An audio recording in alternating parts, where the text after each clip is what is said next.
제가 이제까지 사목 경험에 의하면은 출세한 자식일수록 부모를 더 안 모십니다. 아들 자식 출세시키면은 내가 호황할 것 같죠?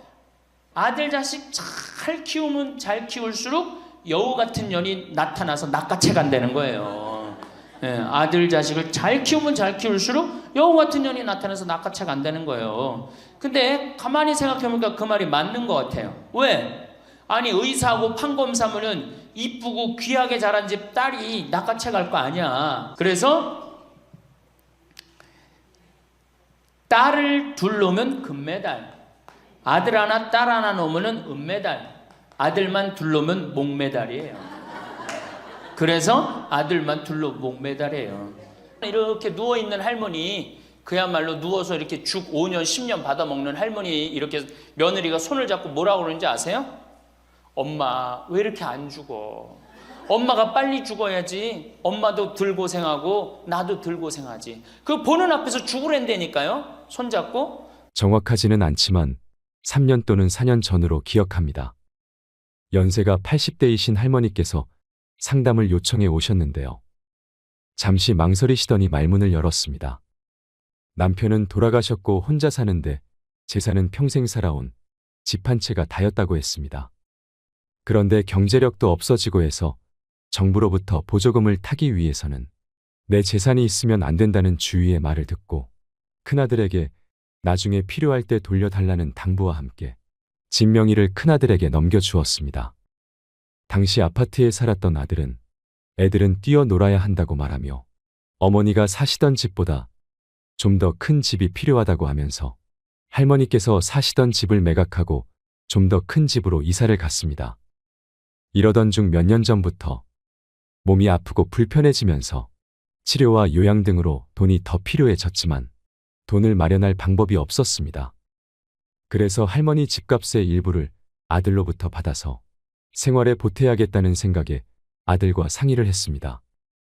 그러나 돌아온 말은 청천벽력이었습니다. 아들 답변은 돌려줄 돈이 없다는 것이었습니다. 게다가 며느리는 한술 더 떴다고 합니다.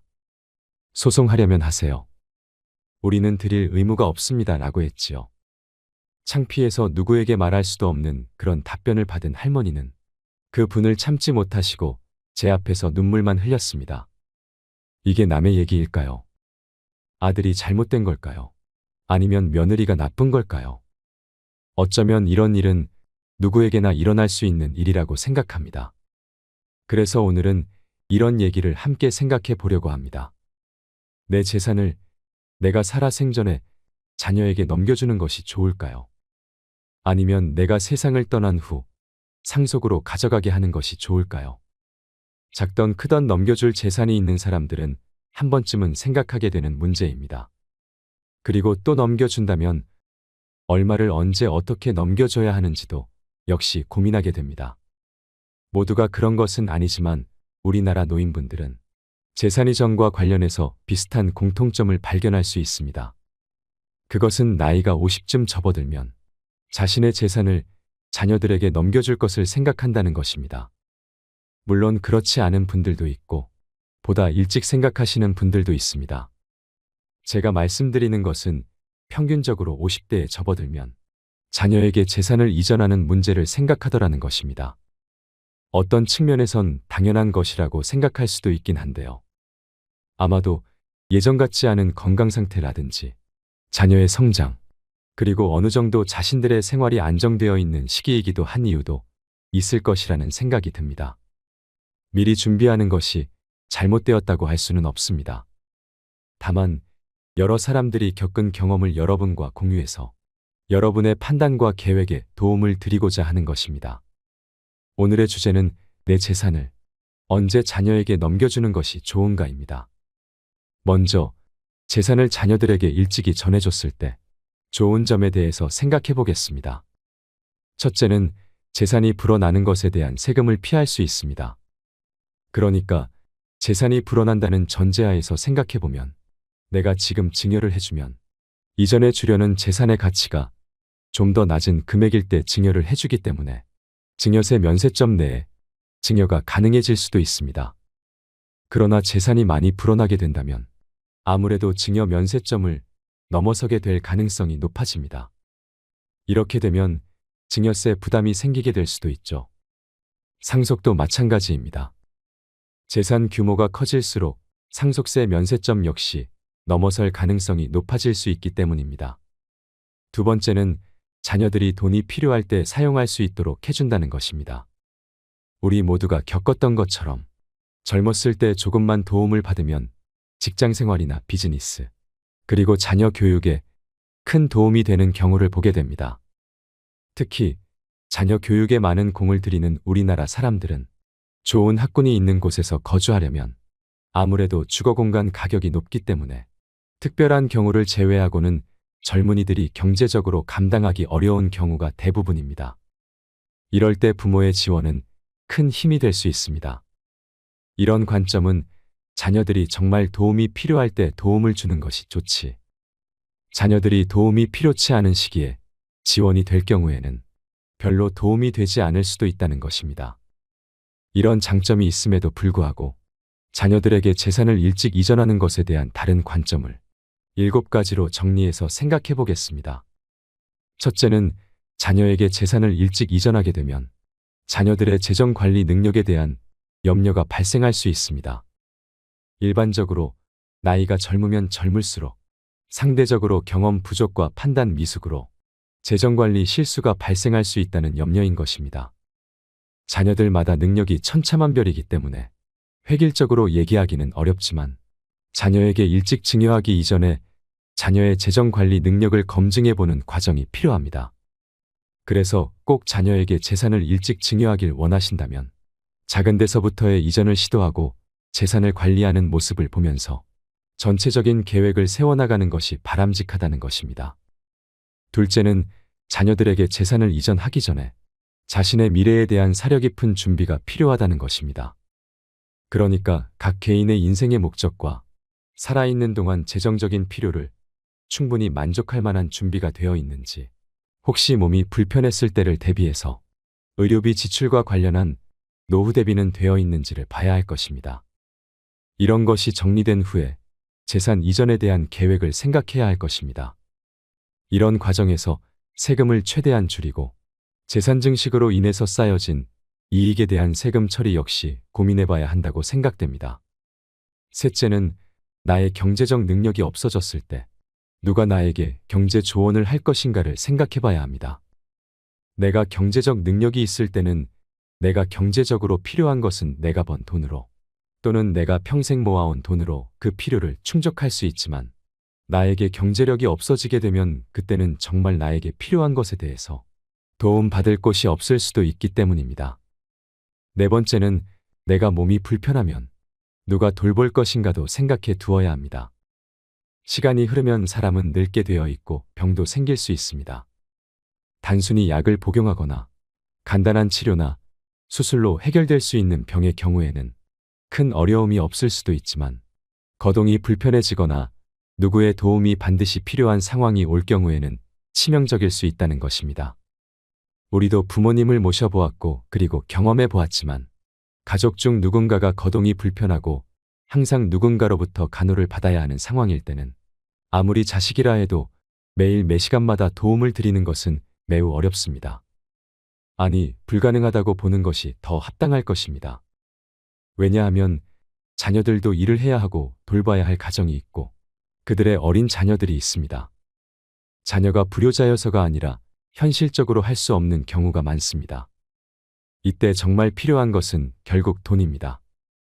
돈이 있으면 그 돈으로 나를 돌봐줄 수 있는 사람을 고용할 수도 있고 치료받으면서 생을 마감할 때까지 자녀들에게 피해를 주지 않으면서 편안히 생활을 할 수 있을 것입니다. 그런데 자녀에게 일찌감치 재산을 줬다면 내가 어렵게 되었다고 다시 달라고 할 수 있을까요?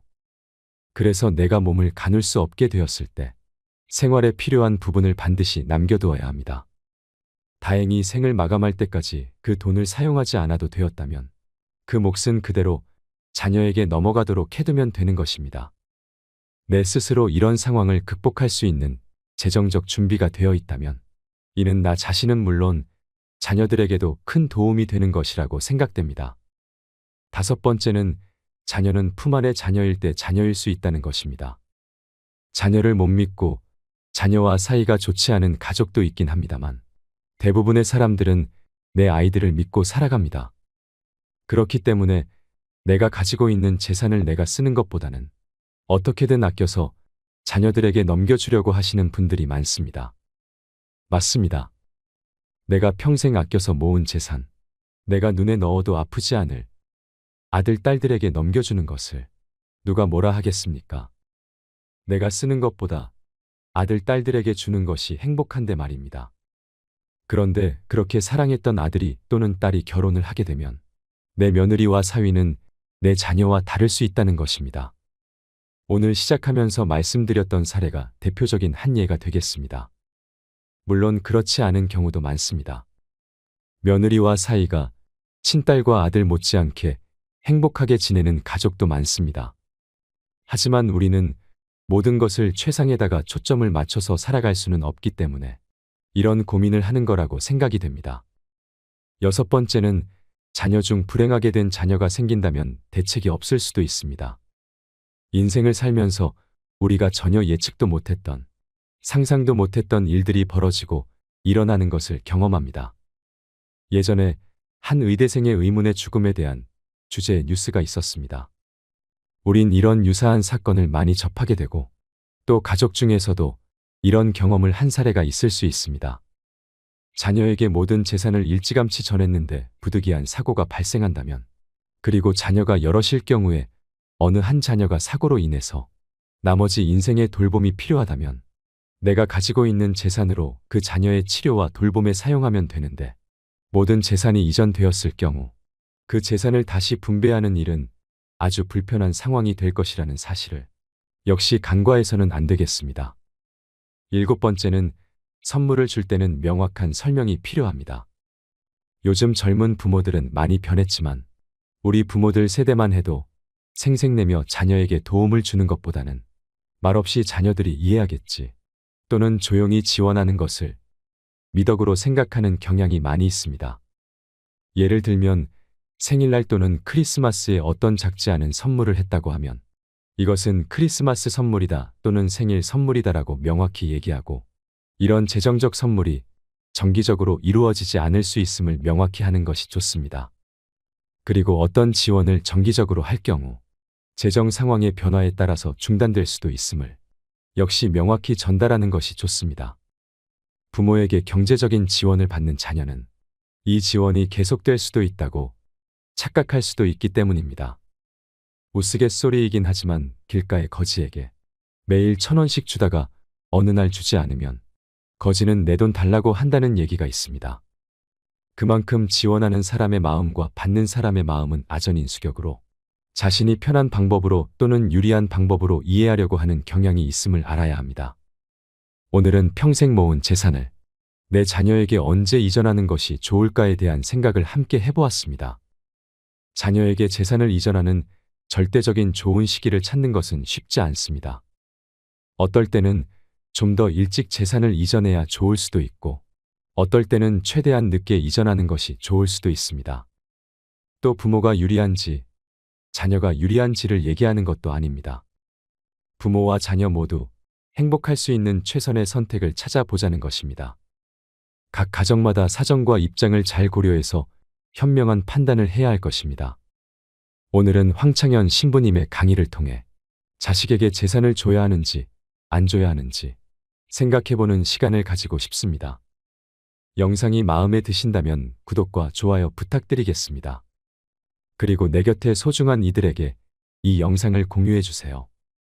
황창현 신부님의 행복특강, 지금 바로 시작하겠습니다. 제가 노년의 생활에 대한 얘기를 좀 하도록 하겠습니다. 우리나라가 자식에 대한 관심은 세계에서 1등인데 노인에 대한 관심은 선진국 중에서는 꼴등인 것 같아요. 정말로. 우리가 3,000년 전에 평균 연령이 얼마였느냐 하면 3,000년 전에 평균 연령이 20세였어요. 20살. 3,000년 전에. 근데 1900년, 지금으로부터 100년 전에 평균 연령이 몇 세였냐면 47세였어요. 그러니까 3,000년 동안 27년 늘어난 거예요. 근데 1900년에서 지금 2008년 불과 100년 만에 평균 연령이 80세야. 그러니까 100년 만에 몇 세가 늘어났느냐 하면은 33년이 늘어나는 거, 33년이. 그러니까 지금 우리 여기 할머니들 보통 보면은 제가 장례 미사에 보면은 대개 92살, 93살 이래요. 우리 여기 주방장 어머니도 얼마 전에 돌아가셨는데 96세 돌아갔어요. 96세. 그러니까 요즘 70쯤 이렇게 돌아가면은 뭐라 그러냐면 아유 빨리 죽었네 그래요. 70쯤 죽으면. 그렇죠? 70쯤 죽으면 빨리 죽었네 그래요. 그러니까 여기 대부분의 분들이 여기 계신 분들 보면은 이 정말로 재수 없으면 100살까지 다 살 거예요. 여기 있는 분들은 100살까지. 예. 까매서 한번 호구 조사를 한번 해봐야 되겠다. 나 지금 70 넘었다. 손 들어봐요. 70 넘었다. 70은 나이도 아니네 보니까. 80 넘었다 하면 손 들어. 80. 우리 할머니 80 넘었어요? 몇 살이세요? 81? 이 할머니 여기까지 온 근력 보니까 105살까지 살게 생겼네. 예. 아니 81인데 이렇게 정정한데, 근데 여러분들 천지가 그래요. 천지가. 우리가 2006년에 100살 넘은 사람이 몇 명이냐면 1960명이에요. 그러니까 거의 2,000명 됐어요. 2007년에 몇 명? 4,000명이에요. 4,000명. 더블로 늘어나요. 더블로. 일본은 100살 넘은 사람이 3만 명이 넘어. 3만 명이. 그러니까 옛날에는 연령이 어떻게 돼 있었느냐 하면은 애들이 많았고 어른이 조금이었어요. 그래갖고 뭐 애들은 굉장히 많은데 나를 가면 갈수록 적어갖고 동네에서 60살 넘은 사람은 1명 내지 2명이야. 동네에서. 그러니까 60 환갑 넘었다 그러면 이렇게 지나가다도 환갑 넘은 할머니가 지나가면 절로 고개를 숙였단 말이에요. 어디 옛날에 할아버지 할머니 환갑 넘은 할아버지 할머니 지나가는데 담배를 펴요. 피다가도 얼른 끄지. 근데 지금은 이게 우리나라가 65세 이상이 500만 명이에요. 500만 명. 65세 이상이. 그러니까 도표를 그리면은 이래 60세가 훨씬 많아. 65세가. 미국은 3,300만 명. 65세 넘은 분들이. 또 이 일본은 2천만 명. 그러니까 존경을 하려고 해도 누굴 존경해? 이 수없이 많이 돌아다니는데 옛날에 하나 둘이어야지 존경을 해야지. 지금은 천지가 할머니 할아버지들인데 누굴 존경해? 누굴 존경해? 그냥 길에 채이는 게 할머니 할아버지인데 존경할 수가 없는 거예요. 혹시 우리 늙은이들 왜 존경하지 않나 이렇게 섭섭해하는 할머니 할아버지들이 착각하는 거예요. 하나 둘이어야지 존경해지. 신부도 본당 신부가 하나니까 3,000명 교우들이 존경하는 거예요. 본당 신부가 100명이다. 우리 본당에 신부가 100명이다. 존경할 거 안 할 것 같아. 채이는 게 본 신부인데, 근데 신부님 만나기 하늘의 별 따기보다 어려우니까 존경을 하는 거예요. 옛날에 할머니 할아버지들이 존경받았던 이유가 동네에서 거의 없었기 때문에. 중간에 다 죽었어. 근데 요즘 안 죽고 다 같이 가는 거야. 다 같이. 65세 이상이 500만 명이에요. 500만 명. 참고로 북한은 65세 이상이 몇 명이냐? 아니, 북한은 평균 연령이 몇 세냐? 지금 30세예요. 북한은. 우리나라는 80세인데.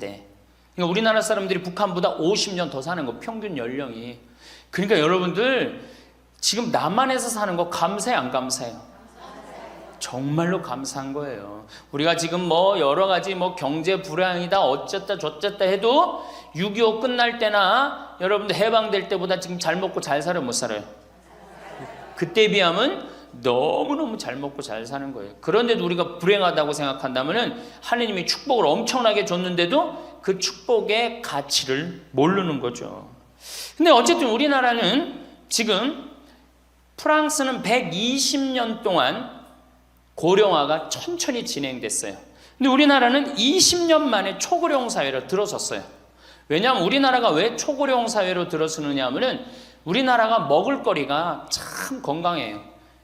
세계 5대 건강식품이 있는데 우리나라의 김치, 일본의 나또, 인도의 렌틸, 스페인의 올리브, 그리스의 요거트, 이게 세계 5대 건강식품이에요. 근데 그 중에 우리나라 식품이 뭐가 있어? 김치가 있단 말이야. 근데 인도의 렌틸이나 일본의 나또가 뭘로 만드냐면 콩으로 만드는 제품이에요. 근데 우리나라 콩으로 만드는 제품이 뭐가 있어? 된장, 간장, 고추장, 그리고 더 기가 막힌 건 뭐예요? 청국장 있잖아요. 청국장. 이 좋은 걸 먹으니까 죽어요, 안 죽어요? 안 죽는 거예요. 그러니까 다른 나라 120년 동안 가는 초고령 사회를 우리는 몇 년 만에 가는 거예요? 20년 만에 지금 가고 있어요. 제가 병자성사를 가보면은요, 보통 95살 먹은 어머니를 며느리가 이렇게 모시면 며느리가 몇 살이냐면 70살이야, 70살. 그러면 내가 병자성사를 가면 이렇게 누워있는 할머니, 그야말로 누워서 이렇게 죽 5년, 10년 받아 먹는 할머니, 이렇게 며느리가 손을 잡고 뭐라고 그러는지 아세요? 엄마, 왜 이렇게 안 죽어?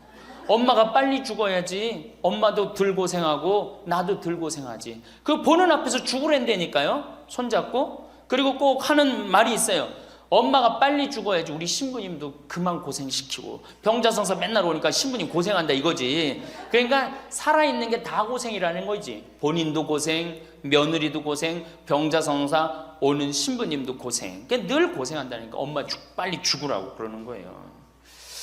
공자님께서 2500년 전에 뭐라고 그랬냐면은 너희는 부모의 나이를 꼭 기억해두라 그랬어요. 부모가 살 날이 얼마 남지 않았으니까. 그래갖고 내가 그 얘기를 듣고 부모님 나이를 기억하다가요, 요즘은 60 넘어서 기억하기 시작했는데 요즘 포기했어요. 헷갈려. 몇 살인지 78인지 79인지 왔다 갔다 해요. 아마 내가 이렇게 많은 분들 지금 어머니 나이 몇 살이냐면 헷갈리는 사람들 많더라고요. 83인지 4인지 왔다 갔다 하는 거죠. 쉬다 지쳐서 포기하는 거예요. 제가 능평성당에 그 봉송체를 갔는데 이 할머니를 92살서부터 봉송체를 다녔는데 이 할머니 기억력이 기가 막혀요. 전달 봉송체 온 날 정확하게 기억해요. 날짜 요일까지. 근데 이 할머니가 내가 할머니 몇 살이에요? 그러면은 89이래. 92인데도 89이래. 93때 가갖고 할머니 몇 살에 89이래. 95까지 제가 봉송체를 갔거든요. 그때도 물어보면 89이래. 왜 89이라고 그럴 것 같아요? 그렇게 기억력 좋은 할머니가. 미안한 거예요. 너무 오래 살으니까 누구한테 미안해? 자식들한테 미안한 거예요. 자식들한테. 그러니까 지금 이게 우리 현대의 가장 심각한 문제는 뭐예요? 이게 안 죽는 거야. 안 죽는 거. 그럼 왜 안 죽느냐? 이게 의학이 발달해 갖고요, 죽을 만하면 살려 갖고 오고, 죽을 만하면 살려 갖고 오고, 그래서 죽고 싶어도 죽지도 못해요. 지금 1920년에 페니실린이 개발이 됩니다. 세계대전이 끝나고 난 다음에 페니실린이 보편화돼요. 페니실린 나오기 전에는 조금만 상처만 나도 죽었어요. 아물지 않으면. 안에 골마도 다 죽었어요. 근데 페니실린 나오고 난 다음부터 어떻게? 상처 나도 안에 골마도 페니실린 한 방만 넣으면 다 낫는 거예요. 전염병이고 뭐고. 그러니까 이제 안 죽기 시작한 거예요. 또 MIT 공대 아이들이 20세기의 최고의 발명품을 뭘로 아느냐면 칫솔로 봐요. 칫솔. 20세기 최고의 발명품. 그러니까 칫솔 나오기 전에 옛날에 여기 할머니들, 동네 할머니들, 50된 할머니들 이빨이 몇 개나 남아 있었어요. 여기 하나, 그러고 뻥 뚫렸잖아요. 그렇죠? 그래갖고 그냥 옛날에 합죽이 굉장히 많았죠. 이빨이 없으니까. 그리고 왜 옛날에는 이빨이, 칫솔도 없었지만 왜 이빨이 이렇게 성하지 않았어요? 애를 7, 8, 10 놓으니 그거 애 놓으면서 힘쓰느냐고 잇몸 다 물러나고 이빨 빠지는 거예요. 근데 요즘 애도 안 놓지. 칫솔로 하지. 그러니까 이빨이 하나 둘이면은 50쯤 되면 이빨이 다 빠져요. 이빨이 하나 둘이면 어떻게 해요? 하나 둘이면 죽밖에 못 먹어요. 50살 넘어서 죽 먹기 시작하면은 아무리 죽 먹고 오래 살아도 10년 이상 못 버팁니다. 그 옛날에 환갑을 못 넘겼던 거예요.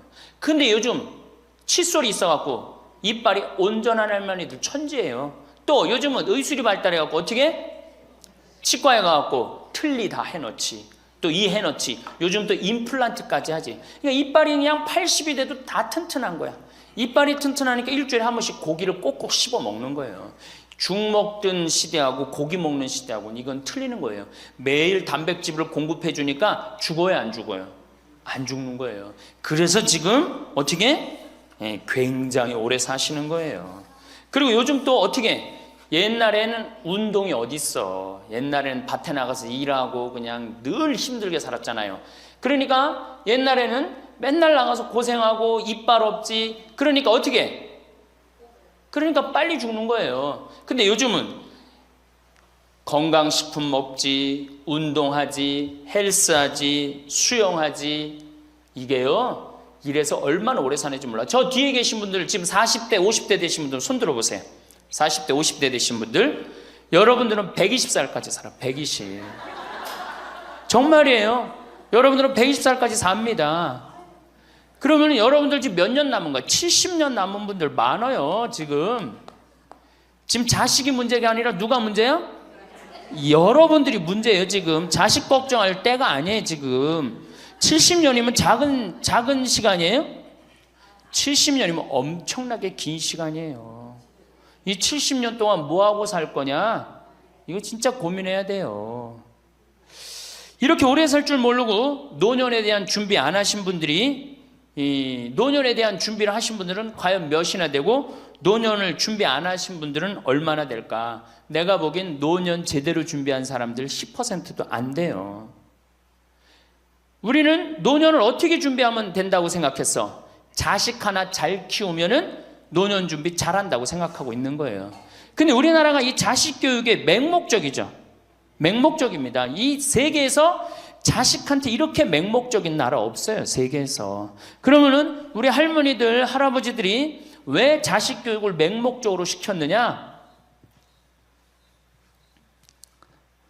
1900년도에 조선이 무너져 버려요. 그렇죠? 1900년도에 조선이 무너져 버려요. 그럼 조선 무너지기 전에 500년 동안 양반 상놈이 있었어. 그러니까 양반하고 상놈이 있었는데, 여기 계신 분들 뭐 다 지금 족보 있다고 그러죠? 나도 사실은 우리 집 족보 있다고 그러지만은 이게 얼마나 믿어야 될지 몰라. 왜냐하면은 조선시대 양반이 10%밖에 안 됐어요. 100명 중에 10명만 양반이었어요. 충청도가 10%, 경상도는 4%밖에 안 됐어요. 그러면 90%는 다 뭐야? 상민이야, 상민. 노예든 노비든 뭐 백정이든 전부 다 서름 받고 살았어요. 옛날에 노비가 얼마나 서름을 받고 살았느냐 하면은, 말을 타고 지나가다가도 양반 집을 지나가면은 양반 이 담이 시작되는 곳에서 말에서 내려야 돼요. 말 타고 양반 못 지나가요. 그러면은 말을 끌고 가다가 양반 담이 끝나는 데서 다시 타고 갔어요. 만약에 그냥 말 타고 지나가다가 걸리면은 멍석마리로 맞았어요. 그러니까 그냥 수백 년 동안 서러웠던 게 1900년대 순식간에 무너져 버렸어. 양반, 상놈, 계급이 무너져 버렸단 말이야. 이제 뭐만 하면 출세할 수 있어? 공부만 하면 출세할 수 있었던 거예요. 공부만. 그러니까 그냥 공부만 하면 판검사 되면 모든 게 이제 내 원한, 그동안 수백 년 동안 쌓였던 원한 한을 다 풀 수 있다. 그래갖고 이제 나는 못 먹어도 논 팔고 소 팔고 정말 나 먹고 싶은 거 쓰고 싶은 거 못하는 한 있어도 누구는 교육시켜? 자식은 교육시키겠다, 이거. 자식은. 그러니까 그냥 있는 돈 없는 돈 팔아서 마련해갖고 여러분들 어떻게 했어요?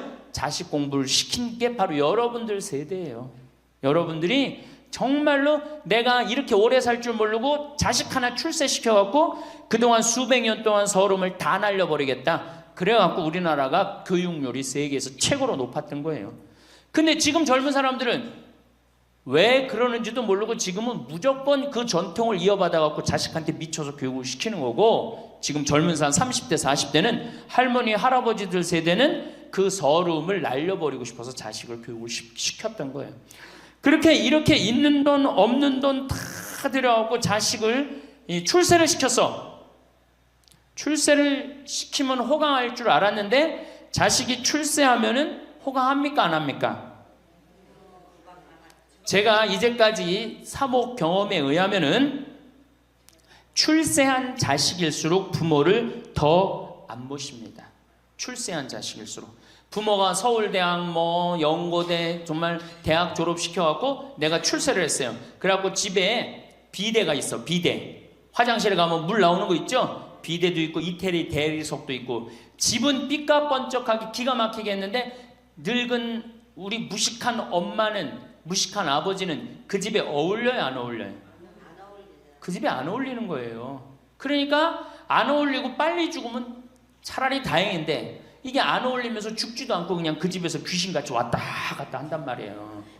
그러니까 자꾸 눈에 밟히는 거예요. 내가 평택에 있을 때 비닐하우스에서 사는 집이에요. 근데 이 집에 할머니 한 분이 사는데 파출부가 와서 밥을 해주는 거예요.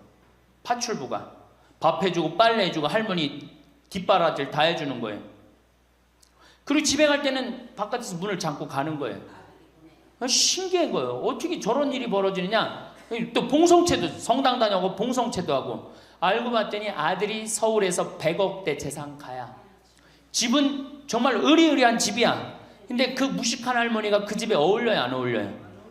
안 어울리는 거야. 그러니까 이건 그래도 그 자식이 양심은 있어갖고 엄마는 내다버릴 수는 없고 그러니까 서울에서 평택에다가 비닐하우스를 줘갖고 파출부 하나 있어. 거기다 갖다 놓고 그냥 내다버릴 수는 없고 어떻게 그냥 그렇게 모시는 거예요. 그랬더니 내가 어느 노인대학에 오신 분들한테 이 강의를 했더니 할머니 한 분이 그런 얘기를 안 버린 게 다행이다 그러는 거예요. 그걸로 만족하는 거예요. 안 버림을 당하는 것만 해도 다행이라고 그러는 거예요. 이게 기가 막힌 정말로 시대에 우리가 살고 있죠. 여기 우리 할머니 할아버지들 내 자식이 특히 아들 자식 내가 이 아들에 대한 아주 그 혐오감이 있는데 아들 자식 출세시키면은 내가 호황할 것 같죠? 가만히 생각해봐요. 아들을 기가 막히게 잘 키워서 서울대학 나왔어. 의사가 됐어. 판검사가 됐어. 그러면은 어떤 할머니가 그래요. 아들 자식 잘 키우면 잘 키울수록 여우 같은 년이 나타나서 낚아채 간다는 거예요. 아들 자식을 잘 키우면 잘 키울수록 여우 같은 년이 나타나서 낚아채 간다는 거예요. 근데 가만히 생각해보니까 그 말이 맞는 것 같아요. 왜? 아니 의사하고 판검사면은 이쁘고 귀하게 자란 집 딸이 낚아채 갈 거 아니야. 다 그렇게 결혼하지 않아요? 그럼 그걸 어떻게 그냥 자식 뺏기는 거예요. 그래서 딸을 둘 놓으면 금메달, 아들 하나 딸 하나 놓으면 은메달, 아들만 둘 놓으면 목메달이에요. 그래서 아들만 둘 놓으면 목메달이에요. 여기 얼마 전에 굉장히 재미난 통계가 나왔어요.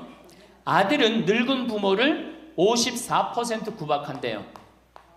아들은 늙은 부모를 며느리가 14% 구박한대요. 딸이 11% 구박한대요. 그러니까 아들 하나 딸 하나 있으면 늙어서 구박을 얼마나 받아? 55% 구박 받는 거야. 그렇죠? 근데 아들만 둘이면 어떻게 되는 거야? 곱하기 2 하면 되는 거예요. 여기다가 그럼 몇 퍼센트 구박 받아? 108% 구박 받는 거예요. 그러니까 아들 있다고 좋아하는 시대는 끝났다. 아들 있다고 좋아하는 시대는. 그리고 잘 키운 아들일수록 누가 나타나서 낚아채 간다?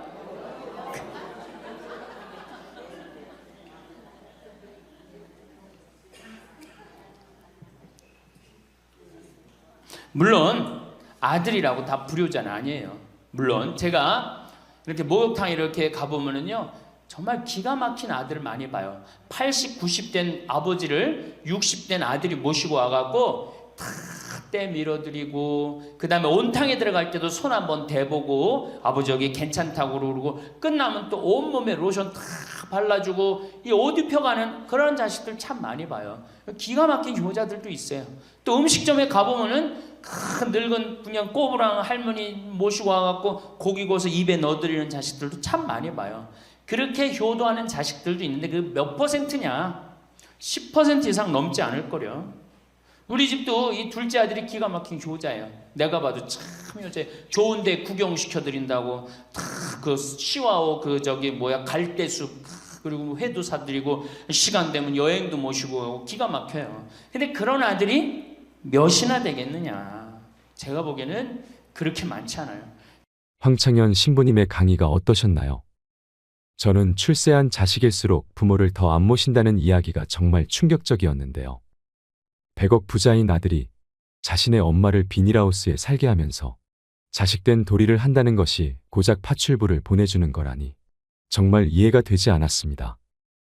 그리고 황창현 신부님께서 말씀하신 이야기 중에 아들은 늙은 부모를 54% 구박하고 며느리는 14% 구박하고 딸이 11% 구박한다는 통계를 보니 나이 들어서 구박 안 받고 살려면 어떻게 해야 하나 고민해 봐야겠다는 생각이 들었습니다. 이럴 때 내 재산이라도 있으면 구박 안 받고 당당하게 살 수 있지 않을까 하는 생각도 들었습니다. 여러분은 자식에게 재산을 물려주는 것에 대해 어떻게 생각하시나요? 황창현 신부님께서는 자식한테 물려줄 생각하지 말아라고 합니다. 여러분들이 만약에 70살에 다 살았다고 생각하고 자식들한테 재산을 물려주는 순간 여러분들은 자식 잃어버리고 재산 잃어버리고 인생 잃어버리는 거라고 말하십니다. 70살에 자식들한테 재산을 주면 자식이 계속 용돈 주고 찾아올 것 같은지 되묻습니다. 용돈도 안 주고 찾아오지도 않는 것이 현실이라고 하죠. 10월 2일 노인의 날에는 불효자 방지법이 발의가 됐다고 합니다. 불효자 방지법을 들어보셨나요? 불효자 방지법이 뭐냐 하면 내가 집도 주고 재산을 다 줬는데 자식이 용돈도 안 주고 찾아오지도 않으면 내가 준 재산, 내가 준 집을 다시 찾아올 수 있는 법입니다. 용돈도 안 주고 나를 책임지지도 않으니까 원래 내 재산이니까 내가 다시 갖고 올게 하는 것입니다. 그런데 70살이 넘어서 내가 자식에게 준 재산 찾아오겠다고 법원에 소송 걸 수 있는 할머니들은 별로 없습니다. 그냥 참고 사는 것입니다. 속은 새까맣게 타들어가는데 참고 사는 것입니다.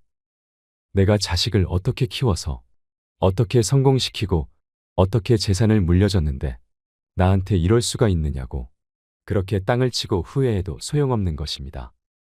이 영상을 보시면서 어떤 깨달음을 얻으셨는지 댓글로 여러분의 소중한 의견을 공유해 주세요.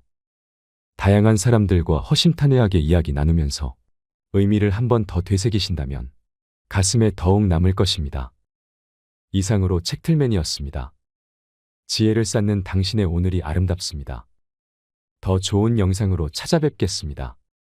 우리 할머니 할아버지들 자식 걱정해서 자식들한테 잔소리한들 자식들이 귀담아 듣습니까?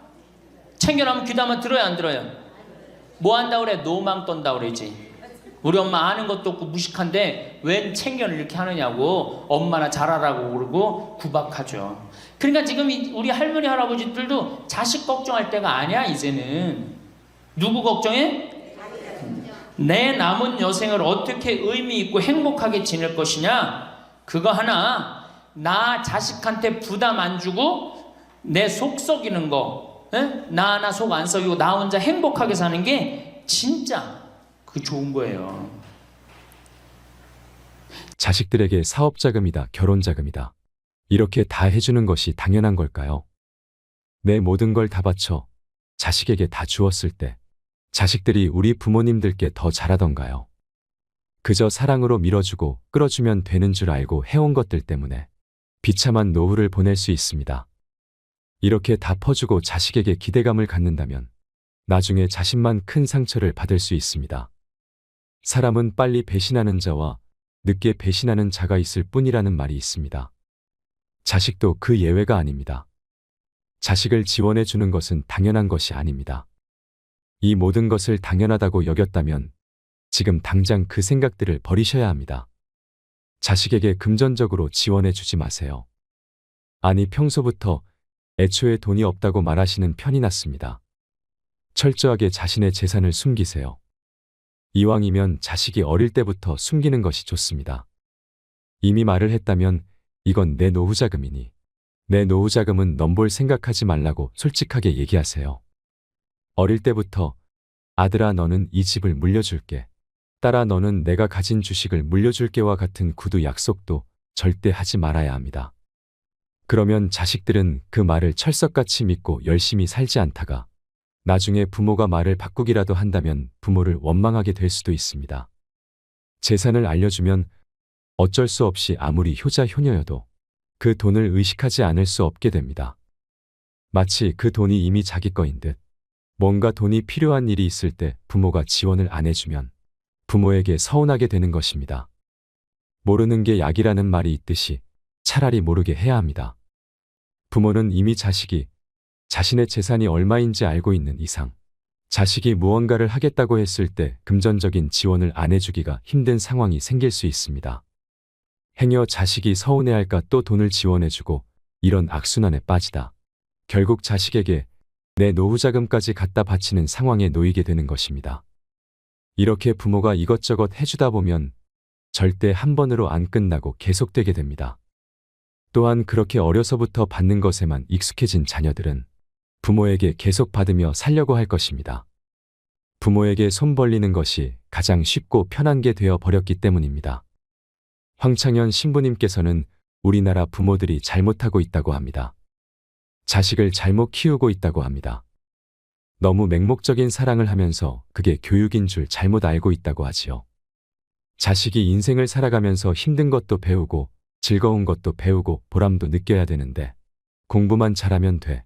공부만 잘하면 돼 하면서 잘하다 보니 자기만 알고 잘한 놈이 된다고 합니다. 이렇게 이기적으로 잘한 놈이 이타적으로 살 확률은 아주 적습니다. 황창현 신부님의 행복 특강을 통해 자식을 망치는 부모가 되지 않으려면 어떻게 해야 하는지, 혼자서도 행복하게 잘 살려면 어떻게 해야 하는지를 생각해보는 시간이 되시길 바랍니다. 영상이 마음에 드신다면 구독과 좋아요 부탁드리겠습니다. 그리고 내 곁에 소중한 이들에게 이 영상을 공유해주세요. 제가 기산동에서 보좌 신부할 때 고해성사 들어보면 맨 자식 욕하는 할머니들 천지였어요. 맨. 우리나라가 자식에게 이 사교육비로 쏟아붓는 돈이 세계 1등입니다. OECD 국가 경제개발협력기구 국가 중에 1등이에요. 1등. 올해도 자식한테만 사교육비가 얼마 들어가? 20조 원을 쏟아넣었어요. 공교육비 말고 학교 가는 학비, 책값 이런 거 말고 학원 보내고 과외시키는 것만 20조 원을 쏟아놓은 거예요. 이게 정신 나간 거죠. 이렇게 있는 돈 없는 돈 쏟아서 자식한테 쏟아붓는데 늙은 부모 안 찾아가기로 세계에서 1등이 어디예요? OECD 국가 중에 우리나라가 1등이에요. 엄청나게 받았는데 그거 부모한테 되돌려줘요? 안 되돌려줘요? 되돌려주지 않아요. 이게 받아만 한 자식은요 줄 모릅니다. 받아만. 근데 우리나라 부모님들이 교육을 정말 잘못하는 게 뭐예요? 초등학교, 중학교, 고등학교, 대학교, 대학원 장가 갈 때까지 어떻게 해? 다 해줘, 다 해줘. 자기 허리 휘는 거 모르고. 미국은요 10살이 돼 애가 10살이 되면은 동네에서 얘네들은 16살이면 운전면허증을 딸 수 있어요. 16살이면. 그럼 10살 생일 때 얘네들이 뭘 하느냐 하면은 동네에 돌아다니는 차, 자기 마음에 드는 차 있죠? 그걸 찍어요. 저 집의 아저씨 저 차는 내가 나중에 6년 후에 살 거다. 그 6년 후에 사면 우리나라는 당장에 6년 후에 누구한테 매달려? 엄마한테 사달라고 매달리잖아요. 근데 얘네들은 절대 안 그런다는 거예요. 그 차를 사기 위해서 아르바이트를 하는 거예요. 돈을 모으는 거예요. 이 미국의 대학생들은 아르바이트를 36% 하는데 우리나라 대학생들은 아르바이트를 5%밖에 안 해요. 그러니까 얘네들 6년 동안 돈을 모으는 거예요. 그러면은 자기가 그 차를 찍으면 그 차 주인은 알고 있어요. 저 아이가 내 차를 살라고 찍어 놓은 거다. 그럼 6년이 지나면 차가 꼬물될 것 같아? 안 꼬물될 것 같아? 꼬물되죠? 그래도 절대 안 판다는 거예요. 왜냐하면 찍어 놓은 아이가 있으니까. 그래갖고 6년이 지나면은 걔가 6년 동안 모아둔 돈이 얼마나 되겠어. 그래갖고 16살 때 운전면허증이 따면은 그 집에 온대요. 내가 아저씨 차 살라고 6년 동안 돈을 모았다. 근데 6년 동안 모아갖고 모자라잖아요. 근데 이미 차는 고물이 다 돼 있고 그러면 그 아저씨가 너 잔디 앞으로 6개월 동안 깎어라. 그러면 내가 이 차를 줄 테니까. 그렇게 해서 자기 차를 구입한다는 거예요. 그러니까 걔네들은 미국의 아이들도 차 하나를 구입해도 어떻게 아무리 부잣집 아이들 때더라도 다 자기가 아르바이트해서 하는 거예요. 그 16살만 되면 독립한다고 생각을 해요. 차 자기가 구입하죠. 집도 자기가 구입합니다. 결혼해서 살 집도 자기가 돈 벌어서 다 해요. 그리고 여자를 데리고 오지 우리나라처럼 일단 여자 데리고 오면 부모님이 집 얻어주는 이 기가 막힌 거죠. 여러분들 우리나라 60대 되신 부모님이 자식 뒷바라지 책임져주는 비율이 83%예요. 그러니까 대부분의 할머니 할아버지들이 60이 돼도 누구 뒷바라지 해주느냐고 허리가 휘어? 자식들 뒷바라지 안 하고 허리가 휘는 거예요. 우리 집에 캐나다 원어민 선생님, 수원에 있는 중학교 영어 원어민 선생님이 일주일 동안 우리 집에 와서 농사를 배웠어요. 그런데 이름이 디아나라고 그러는 여 선생님인데 내가 그 친구랑 이렇게 얘기를 하는데 한국에 오니까 너무너무 이상하대요. 뭐가 이상하냐고 그러니까 애들이 학원 다니는 것도 이상하지만은 고등학교, 대학교 결혼할 때까지 부모가 돈 다 대주는 게 이상하다는 거예요.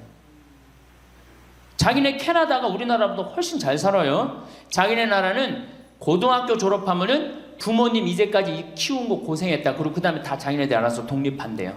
부모님 그동안 하드워크 열심히 일했다 이거예요. 근데 그 늙은 부모님한테 붙어갖고 부모님 괴롭히면 안 된다 이거죠. 근데 우리나라는 그런 생각 해요 안 해요? 마지막까지 다 뺏어 먹는 거지. 그리고 이제 늙으면은 귀찮다고 내다버리고. 제가 평택에 있을 때 정말로 그 신문에도 보도가 꽤 됐던 거예요. 그 안양에서 사글세 집을 하나 얻은 거예요, 사람들이. 그래갖고 미리 짐부터 붙인다고 그랬는데 짐이 하나 왔어. 큰 짐이 왔는데 짐을 짐이 왔는데 뭐 사람도 없고 그러는데 그 짐 안에서 이상한 소리가 나갖고 열어보니까 할머니를 그 안에다 넣고 붙인 거예요. 할머니를.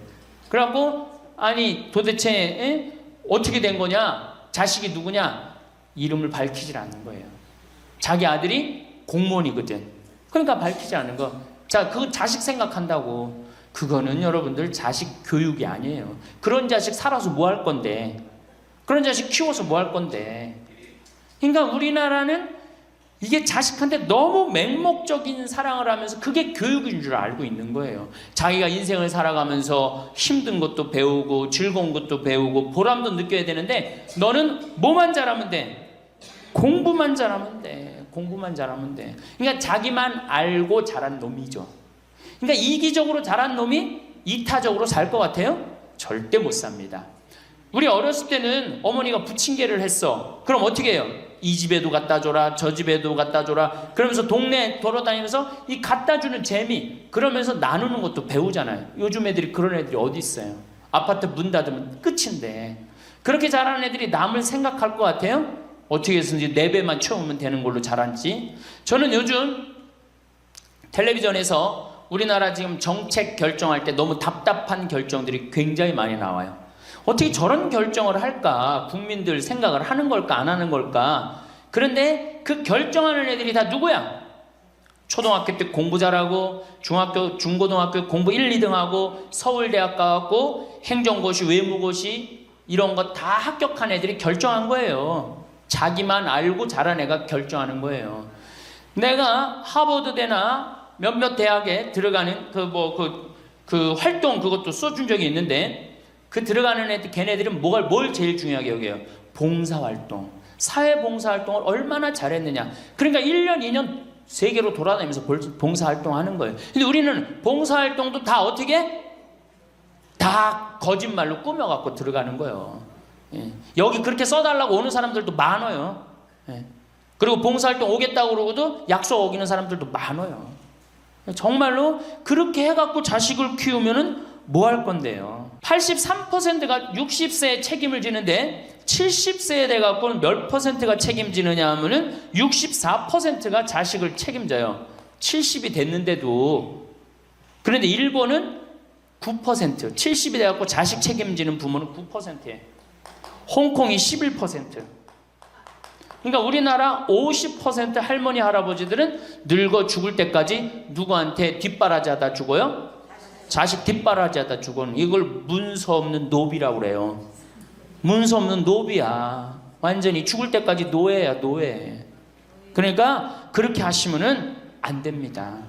이제 여러분들 인생을 사셔야 돼. 자, 효도가 사라진 시대예요. 이제는 부모가 애절해야지 효도를 하지. 부모가 내가 부모가 없으면 내가 정말로 이게 안 되겠구나 이래야 되는데 지금 내가 50, 60이 됐는데도 부모가 살아있어 안 살아있어요? 50, 60이 돼도 부모가 살아있어요. 내 몸 하나 건사하기 힘든데 누구까지 책임져? 80, 90된 어제 성당에서 교육을 받으러 왔는데 자기 부모 살아있는 분 손 들어보니까 많더라고요. 몇 살이냐니까 100살이래. 100살. 그래갖고 자식들이 어떻게 됐냐고 그러니까 자식들이 먼저 죽었대요. 너무 오래 살으니까 자식 앞세우는 할머니들도 굉장히 많아요. 100살. 100살이래요. 요즘 90 넘는 거는 아주 쉬운 일이에요. 웬만해야지 효도할 거 아니야. 먼저 죽는데, 모시다가 먼저 죽는데. 조선시대만 하더라도 부모님을 그저 10년만 정성스럽게 모시면 부모님이 알아서 돌아가 주셨어요. 알아서 돌아가 주셨어요. 그런데 요즘 부모님들은 20년을 모셔도 30년을 모셔도 돌아갈 생각을 안 하는 거예요. 100살을 산다면 거의 50년을 모셔야 되는 거예요. 그러니까 자식들이 부모 모시다 지치는 거예요. 자식들이 부모 모시다 지치는 거예요. 김병에 효자 없다는 말뿐만 아니라 오래 사시는 늙은 부모님한테도 효자 없게 되어 있습니다. 생각해 보십시오. 내 나이가 70이 다 됐는데도 내 몸 하나 건사하기도 힘든데 100살 된 부모님 모시는 거 쉬운 일이 아닌 거예요. 제일 좋은 건 뭐예요? 내가 늙어 죽을 때까지 자식한테 의지하지 않고 살다가 돌아가실 때는 꼴까닥 죽어버리는 거야. 돌아가실 때는. 그러니까 지금 자식하고 같이 붙어서 산다 이런 생각 꿈도 꾸지 마시고 그냥 나 혼자 살다가 어떻게 죽을 때 꼴까닥 죽으면 되는 거. 죽을 때 신부님 그래도 자식이 내 임종은 봐야 되지 않느냐. 임종은요 부모님 조선시대에 또 그 전에 한 평균 연령 37세 40세 때 자기 부모님 돌아가시는 거 못 보면 한이 됐어요. 그렇죠? 근데 지금 임종 볼 필요 없어요. 볼 만큼 봤어. 아주 지겹게 봤어. 뭐 임종까지 봐요. 그냥 주무시다가 꼴까닥 돌아가시는 게 제일 좋으신 거예요. 이 꼴까닥 돌아가시는 방법은 내가 이제 네 번째 시간에 알려드리도록 하겠습니다. 신부님 어떻게 꼴까닥 돌아가는 방법이 있습니까? 방법이 있어요. 꼴까닥 죽는 방법이 있어요. 우리 옛날에 뭐라 그래? 요즘 뭐라 그래? 9988이라고 그러죠? 99세까지 팔팔하게 살아라. 이 방법이 있어요. 이건 제가 이제 말씀을 드릴 거예요. 환갑, 진갑 다 찾아 먹네. 그러면 진짜 오래 살았다는 얘기죠. 환갑은 몇 살 때 환갑 잔치를 해요? 60에 하죠? 그 다음에 진갑은 61. 진짜 오래 살았다고 그래서 진갑이야. 61만 살아도 진짜 오래 살아. 근데 요즘은 고희 70. 그렇죠? 그 다음에 희수 77, 미수 88, 백수 99. 이거 잔치하는 사람들 천치예요. 천치. 자식 하나 대학 졸업시키는데 드는 돈이 약 3억 정도 들어가요. 3억. 내 자식 둘을 졸업시켰다. 그럼 얼마가 들어가? 6억이 들어가. 6억. 셋을 졸업시켰다. 9억이 들어가. 9억. 그럼 늙어서 내가 정말로 풍요롭게 쓰는데 돈이 얼마 정도면 필요하냐면 5억에서 10억 정도예요. 그러니까 내가 자식 대학만 안 보내면 어떻게? 내가 풍요롭게 쓸 수 있는 거예요. 저 뒤에 계신 젊은 분들 대학 보낼 생각하지 마세요. 여러분 우리나라가 고등학교 졸업해갖고 대학교 들어가는 게 83%가 고등학교 졸업하는 아이들이 대학 가요. 우리나라보다 훨씬 잘 사는 일본이 고등학교 졸업하고 대학 얼마 들어가? 50% 들어가요. 그 다음 유럽이 대학 졸업하고 30% 들어가요. 우리나라는 고등학교 졸업하면 아무나 진짜 공부하기 싫은 놈이나 꼴통이나 문제 일으키는 놈 아니면 다 대학 가는 거야. 다 대학 가요. 일본은 할 만한 놈만 가는 거예요. 일본은. 유럽은 진짜 똑똑한 놈만 가는 거예요. 그래서 독일은 대학 졸업하면 문패에다 대학 졸업했다는 표시를 써놔요. 그만큼 대학 졸업하는 게 힘든 거예요. 근데 우리는 아무나 대학 졸업 다 해요. 아무나. 그 좋은 대학 가면 몰라. 머리는 완전히 그냥 정말로 돌머리인데 그냥 무슨 지방 제3대학, 4대학 나왔고 취직을 해요? 올해 여러분들 100명 졸업한 중에 취직 몇 명 했어? 3.8명에서 3.8명. 96명이 취직을 안 하고 놀고 있어요. 대학원 졸업했겠다. 손에 기름 묻히긴 싫겠다. 엄마 아버지 등 뜯어먹고 살고 있는 거예요. 아까 얘기했잖아. 83%가 60이 돼도 자식 책임진다고. 대학 졸업하고 취직을 해야지 자기 구실을 할 거 아니야. 차라리 대학 졸업하고 취직도 못할 양이라면 어떻게 하는 게 좋아요? 안 보내고 그 돈 모아갖고 애 가게 차려주는 게 훨씬 낫지. 아니면 그 돈 모아갖고 나 노후 대책 드는 게 훨씬 낫지. 우리나라의 대학을 때려 부시지 않으면 경쟁력이 없어요. 때려 부셔야 돼요. 유럽보다 대학이 10배가 많아요. 10배가. 유럽보다 대학이. 근데 그 대학이 경쟁력이 있느냐? 55개 국가 중에 경쟁력이 53개 3등이에요. 우리나라 대학이. 그러니까 다 미쳐있는 거야. 내가 보기에는 다 미쳐있는 거야. 그냥 제발 좀 정신 좀 차리세요. 저 뒤에 계신 분들. 앞으로 몇 년 남아있어요? 70년 남아있어요.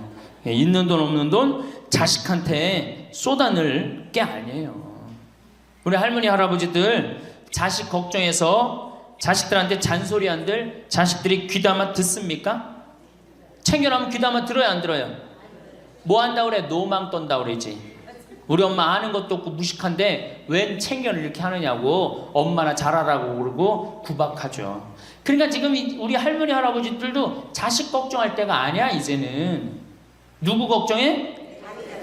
내 남은 여생을 어떻게 의미 있고 행복하게 지낼 것이냐. 그거 하나. 나 자식한테 부담 안 주고 내 속 썩이는 거, 나 하나 속 안 썩이고 나 혼자 행복하게 사는 게 진짜 그 좋은 거예요. 제가 외국 여행 다녀보니까 선진국에서 돈 쓰는 사람들은 다 할머니 할아버지들이에요. 백화점에서 양장 사 입고 양복 사 입는 분들 다 누구야? 할머니 할아버지들이에요. 내가 뭐 프랑스 파리 쌍젤리제 거리, 그 다음에 이탈리아 나보나 광장 이런 데 다 다녀보잖아요. 밤에 누구만 돌아다녀요? 할머니 할아버지들만 돌아다녀요. 거기서 다 팔짱 끼고 나와서 와인 마시고 맥주 한 잔 마시고 그리고 들어가세요. 우리나라 명동 밤거리에 누구만 돌아다녀요?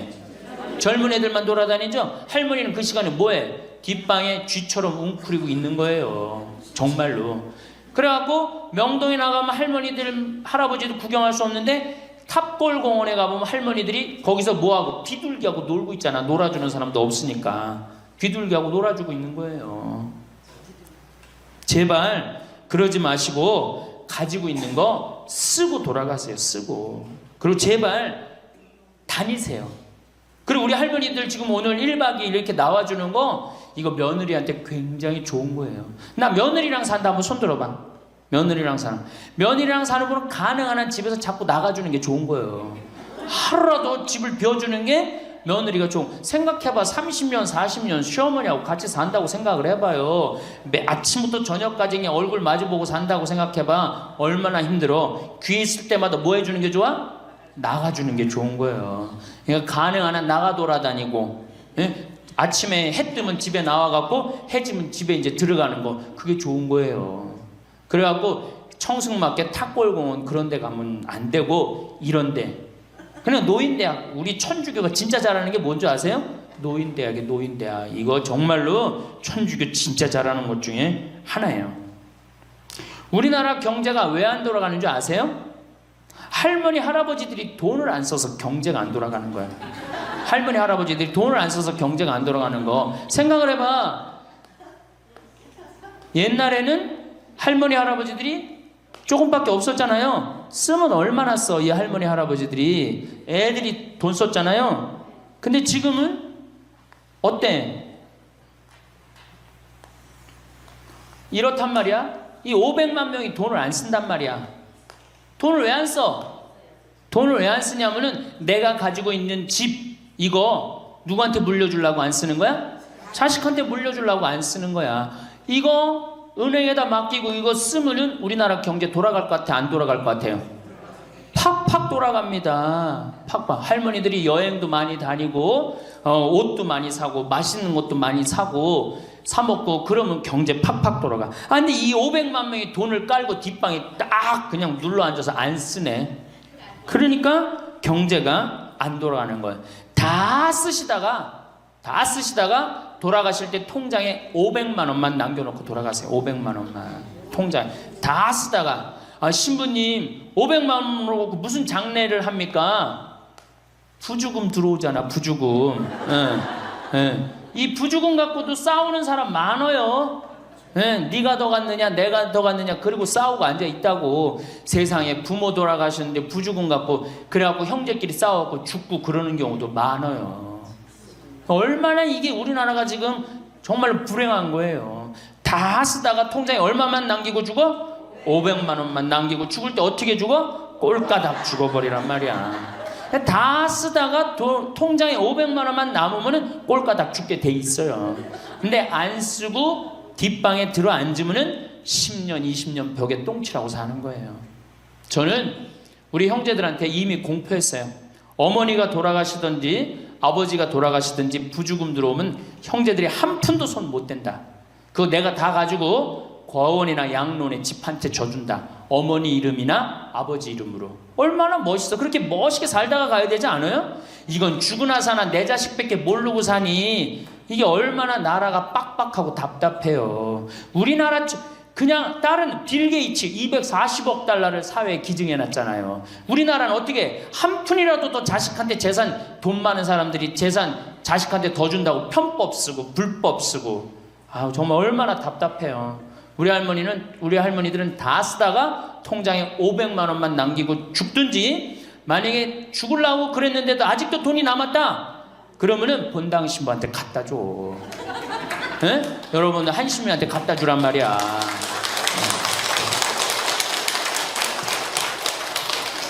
박수 치는 거 보니까 갖다 줄 의사가 있나 본데? 제발 자식한테 주는 게 절대 훌륭하게 사는 게 아니에요. 자식들은 지가 알아서 살고 나는 마지막에 이제 하느님한테 빌려 썼으니 하느님의 영광을 위해서 가난하고 어려운 이웃을 위해서 희사하고 가는 거예요. 그렇게 살아야지 우리나라가 복지국가가 되고 선진국가가 되는 거예요. 부자 부모가 돌아가면은 국가 재산의 반은 본인의 재산의 반은 국가가 갖고 와 써보지도 못하고 나머지 반은 네가 더 갔느냐 내가 더 갔느냐 형제끼리 싸워갖고 원수가 돼갖고 서로 만나지도 않아요. 만나지도 않아요. 근데 가난한 집 부모가 돌아가면은 이제 우리 부모 돌아갔으니까 우리밖에 안 남았다. 서로 나눠 가질 것도 없으니까 싸우지도 않고 어떻게 우애가 더 좋아진단 말이에요. 그걸 누가 만들어? 여러분들이 결정하는 거예요. 지금 아까 물어보니까 뭐 4억 5억 아파트 한 채 뭐 4억 5억 야, 그 돈 남겨놓으면 자식이 좋아할 것 같아요? 서로 원수됩니다. 원수돼요. 그러니까 다 쓰다 돌아가세요. 냉면 먹고 싶으면 큰아들이 사줄래나 둘째 아들이 사줄래나 막내딸이 사줄래나 여름 내내 기다렸는데 한 놈도 와서 안 사줘. 그 억울해 안 억울해? 아니 냉면이 얼마나 한다고 5천 원이면 사 먹잖아요. 그럼 내 돈 주고 내가 가서 사 먹으면 되는 거를 큰아들이 사줄래나 둘째 아들이 사줄래나 막내딸이 사줄래나 그걸 기다려. 그렇게 청승을 떨고 살아요. 내가 가서 내가 사 먹으면 되는 걸. 근데 평생 나를 위해서 써봤어 안 써봤어? 이젠 써보세요. 나를 위해서 쓰는 연습을 하세요. 그래야지 나라 경제가 돌아가는 거예요. 나무는 뿌리가 썩으면은 나무는 튼튼하지 못해요. 열매는 맺을 수가 없어요. 근데 우리나라는 지금 뿌리 썩어요 안 썩어요? 노인이라는 뿌리, 부모라는 뿌리가 썩잖아요. 그러니까 나무가 튼튼하겠어요? 열매가 튼튼하겠어요? 이 열매들 내가 보기에는 요즘 중고등학교 젊은 애들 다 썩었다고 표현하면 좀 과할지 모르지만 내가 보기엔 96%는 대학까지 졸업하고도 놀고 앉아 있어요. 그러니까 제발 여러분들 그렇게 하지 마시고 그렇게 할 양이라면 차라리 내가 남은 인생 이제까지 자식 고생시켰고 자식 공부하느냐고 고생했죠. 그렇죠? 그 다음에 노동해내냐고 고생했지. 이제 65세 넘어서 인생이 휴가 기간 아니야. 휴가라면 휴가를 멋있게 쓰다가 죽어야 될 거 아니에요. 이제 우리 할머니 할아버지는 휴가 아니야 지금? 휴가죠? 휴가라 오늘 여기 1박 2일 동안 온 거 아니에요 여기 지금? 그렇죠? 근사하게 살다가 멋있게 살다가 죽을 때는 통장에 500만 원 남겨놓고 죽을 때는 어떻게? 올가당. 감사합니다. 황창현 신부님의 강의가 어떠셨나요? 영상을 보신 분들 중에는 나는 이렇게까지 해줬는데 자식들은 왜 내가 해준 만큼 해주지 않지라고 생각하며 자식과의 관계가 파탄에 이른 부모님들도 있을 것입니다. 물론 이것을 자식 탓으로만 보기는 어렵습니다. 요즘 강남 아파트들 중에서 빚 없이 산 집이 없다고 합니다. 전세집을 구하러 다니다 보면 그렇다고 하는데요. 그 이유가 예전에 무리한 대출로 집을 산 사람들이 있어서이기도 하지만 돈 많은 할아버지 할머니들이 집을 두어 채 사두시고 자식들에게 하나씩 물려주려다 생긴 일이라고 합니다. 하지만 이렇게 할 경우 세금이 문제가 되기에 작년쯤 하나 두 개 정도는 증여를 많이 하셨다고 합니다. 그렇게 자식들 이름으로 넘겨주니 자식들이 다니던 회사를 관두고 다른 사업한다고 증여받은 집을 대상으로 담보대출을 받았답니다. 이외에도 아버지 공무원 연금으로 빚잔치한 아들 이야기가 있습니다. 이 아들은 그 귀하디 귀한 아버지 연금을 빌리기 전에 자기가 나중에 돈을 벌어 부모를 다 모시겠다고 말했답니다. 결과는 어땠을까요? 당연히 아들은 그 약속을 지키지 않았습니다. 사람 욕심이란 게 참으로 무섭습니다. 이런 경우 말고도 내 노후 자금을 탈탈 털어 2억을 현금으로 주면서 결혼시킨 집도 있고 여러 가지 안 좋은 케이스들이 많습니다. 부모야 자식을 생각하는 마음에 그리고 자식이 좀 더 쉽고 편하게 살라는 마음으로 그러시겠지만 그런 좋은 마음이 오히려 자식에게는 독이 될 수도 있습니다. 그러다가 부모 자식 간에 싸움이 나기도 한답니다. 하지만 이게 한편으로는 다 부모가 자식을 경제적으로 독립시키지 못해서 생긴 일이 아닌가 싶기도 해서 답답한 마음이 들기도 합니다. 부모님들께 감히 말씀드립니다. 자식들을 향한 맹목적인 애틋한 마음은 그만 접어두시고 힘들게 산다 하더라도 너무 주지는 마세요. 돈 벌기 어려운 거 알아야 부모 돈도 어려운 줄 안답니다. 저는 이것에 100% 공감합니다. 자립심을 길러주지 않고 돈만 주게 된다면 그 돈 소중한 줄 모르고 막 쓰고 다니다가 계속 부모에게 손 벌리는 경우가 부지기수입니다. 혼자서도 행복하게 잘 살려면 우리는 다음과 같은 것들을 준비해야 합니다. 첫째로, 우리는 혼자 있을 때도 할 수 있는 취미가 필요합니다.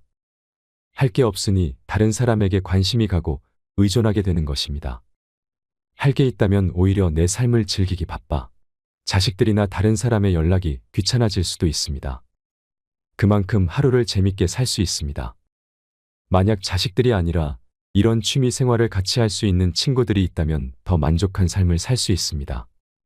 둘째는 경제력입니다. 돈이 없다면 이런 취미를 만드는 것도 힘들어지게 되고 뭘 하려고 해도 할 수 있는 것이 없어지기 때문에 경제력은 굉장히 중요한 요소 중 하나입니다. 이러한 이유 때문에 더더욱 내 재산을 다 퍼주며 자식에게 지원을 해주지 않는 것이 현명합니다. 사실 나이가 들수록 돈을 벌기가 힘들어질 수도 있습니다. 그렇기 때문에 한 살이라도 젊을 때 모은 돈들을 자식에게 주지 말고 잘 아껴가며 생활하는 것도 중요합니다. 세 번째는 건강입니다. 건강하지 않다면 사는 것이 서러워집니다. 건강은 노후에는 필수적인 요소이며 앞으로도 많이 강조를 드리려고 합니다. 건강해야 취미도 만들고 하고 싶은 것을 할 수 있습니다. 건강은 아무리 강조해도 지나침이 없습니다. 우리 부모님들 아무리 힘든 일이 있더라도 꼭 건강만큼은 챙기셨으면 좋겠습니다. 오늘은 자식에게 기대지 않고 노후에 행복하게 지내는 법에 대해 이야기를 드렸습니다. 부모님들은 내가 낳은 자식은 절대 배신 안 할 거라고 하지만 이렇게 자식에게 내 인생이 좌지우지되게 놔두는 것보다 내가 혼자서도 잘 사는 방법들을 조금씩 연습해 보면 어떨까요? 이상으로 책틀맨이었습니다. 지혜를 쌓는 당신의 오늘이 아름답습니다. 더 좋은 영상으로 찾아뵙겠습니다. 한 잔 따라 드리면서 할아버지 왜 밥 세 끼를 집에서 먹느냐? 한 끼 노인정 가서 먹어라. 아니, 노인정 가서 친구들하고 고스톱도 치고 바둑도 두고 그러면 치매도 안 걸리고, 그렇게 전심 한 끼 나가서 먹으면은 며느리도 아침 다 상 치고 난 다음에 학부형도 만나고 친구들도 만나고. 아니, 며느리가 무슨 징역 사는 것도 아니고 아침 점심 저녁 세 끼를 다 차려줘야 되니 얼마나 힘드냐. 그랬더니 이 할아버지가 저한테 화를 내는 거예요. 신부님, 난 노인정 가기 싫다는 거예요. 아니, 왜 노인이 노인정 가기 싫으냐. 그랬더니 이 할아버지가 저한테 명언을 했어요. 무슨 명언을 했냐면, 형들이 심부름을 시켜서 가기 싫다는 거예요. 그래서 노인정 가기 싫다는 거예요.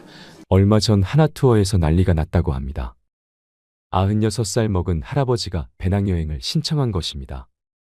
하나투어에서 이 사태를 어떻게 해야 하나 고민하다가 할아버지한테 전화를 했습니다.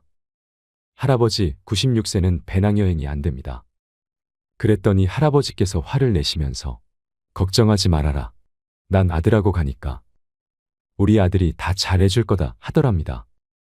그러자 여행사와 아들이 몇 살이신데요 했더니 우리 아들은 이제 70살이요. 애기요, 애기라고 말하셨다지요. 우리는 앞으로 살아갈 날이 많습니다. 21세기는 노인의 시대라는 말이 있지요. 그러니 지금부터라도 노후를 잘 준비해 나가야 합니다. 황창현 신부님께서는 나중은 없는 거라고 말하십니다. 인생은 기다려주지 않는다고 하지요. 나중에 언제 쓰려면 언제 써. 지금 써야 돼 라고 말하십니다. 황창현 신부님한테는 마지막 죽음을 앞둔 분들, 많은 암 환자들이 찾아온다고 하는데요. 그런데 90대는 찾아오지 않고 대개 60대 신분들, 50대 후반분들이 많이 찾아온다고 합니다. 그럼 이분들이 이런 얘기를 한다고 합니다. 신부님, 저 30년 동안 토요일, 일요일도 없이 휴가도 없이 뒤도 안 돌아보고 앞만 보고 살아왔습니다. 이제 돈도 많이 벌었고 자식도 다 키워놔서 이제서야 호강하려고 마음먹었는데, 그래서 이제 여행도 다니고 그러려고 그러는데 밥 좀 먹으면 속이 이상해서 병원에 가보니까 암이라고 하네요. 몸에 다 퍼졌는데 3개월밖에 안 남았답니다. 신부님, 돈은 있는데 저한테는 이제 시간이 없어요. 3개월밖에 안 남았대요 했답니다. 그런데 이런 분이 한둘이 아니라는 겁니다. 그래서 그분들이 마지막으로 하는 얘기가 뭐냐 하면, 젊었을 때 그럴 수 있었는데, 젊었을 때 여행 다닐 수 있었고, 젊었을 때 좋은 일 할 수 있었고, 젊었을 때 쉴 수 있었는데 왜 나한테 그렇게 가혹하게 했는지 모르겠다고. 그렇게 바보같이 살다가 결국 암으로 세상을 떠난다고 그러면서, 신부님 강론이 그전에는 구구절절이 안 들어왔는데 암에 걸려보니까 왜 신부님이 갈비 먹고 싶으면 지금 사 먹으라고 얘기하는지 이제 알 것 같다고 말하며 눈물을 흘렸다고 합니다. 그런 분들에게는 더 이상 시간이 없습니다. 그래서 인생은 기다려주지 않는다고 하나 봅니다. 노후의 후회로 눈물을 흘리는 분들을 보면서 우리는 참 많은 걸 깨달을 수 있습니다. 이 영상을 보고 계신 여러분들도 내게 주어진 매일의 시간을 오늘이 내일 같고 내일이 오늘 같고 무료하게 그렇게 허비하면서 살지 않으셨으면 좋겠습니다. 오늘을 뜨겁게 사세요. 오늘을 행복하게 사세요. 황창현 신부님의 행복 특강을 통해 인생의 지혜, 노년의 지혜를 찾는 시간이 되시길 바랍니다. 영상이 마음에 드신다면 구독과 좋아요 부탁드리겠습니다. 그리고 내 곁에 소중한 이들에게 이 영상을 공유해 주세요. 21세기는 여성의 시대입니다. 여성이 깨어나야 정말로 우리 사회가 건강해지고 우리 나라도 건강해지고 가정도 건강해지고 교회도 건강해집니다. 근데 여성들이 깨닫지 못하는 게 있어요. 지금 내 자식을 잘 키우면 늙어서 호강할 거라는 무의식 속에 착각이 있습니다. 또 하나는 내가 이루지 못한 꿈을 자식이 이룰 수 있을 거다, 이루어 줄 거라는 착각을 해요. 그런데 자식이 10살까지만 자식이라고 그래요. 10살 넘어서부터는 뭐예요? 자기 의견이 있고 자기 생각이 있고 자기 주장이 있으면서 떠나가기 시작하죠. 떠나가고 계속 떠나가는 거예요. 끝까지. 나이를 먹으면 먹을수록 가까워지는 게 아니라 어떻게 돼요? 나이를 먹으면 먹을수록 점점 멀어지는 게 자식입니다. 그러니까 21세기에 이 노인의 시대가 이제 도래를 했습니다. 불란서는 120년 만에 고령화 사회로 진입을 합니다. 근데 우리나라는 26년 만에 진입을 해버려요. 무슨 얘기냐? 지금 50, 60, 70대 되신 분들 이제 안 죽고 그대로 가는 거예요. 네. 그냥 불란서는 120년 동안 고령화 사회가 되면서 조금 죽었다가 보충되고 죽었다 보충되면서 조금씩 늘어났는데 우리는 그대로 이제 안 죽으면서 그대로 다 같이 가는 거예요. 이게 큰일이죠. 그럼 왜 안 죽느냐? 칫솔하고 페니실린 때문에 안 죽는다고 그래요. 칫솔. 이 칫솔이 나오기 전에는 이들이 다 상하니까 먹지 못하니까 빨리 죽잖아요. 근데 지금은 칫솔이 있어갖고 보통 60, 65살까지 가고 그 다음에 또 이제 해 느니까. 그러니까 안 죽는 거예요. 영양 잘 공급되겠다. 페니실린이 있어갖고 뭐 병 들면 금방 고치겠다. 안 죽는 거예요. 얼마나 안 죽느냐? 지금부터 제가 하는 얘기를 잘 들으시기 바랍니다. 제가 경기도 광주 능평 성당에 본당 신부로 있을 때 87살 먹은 루시아 할머니가 있었어요.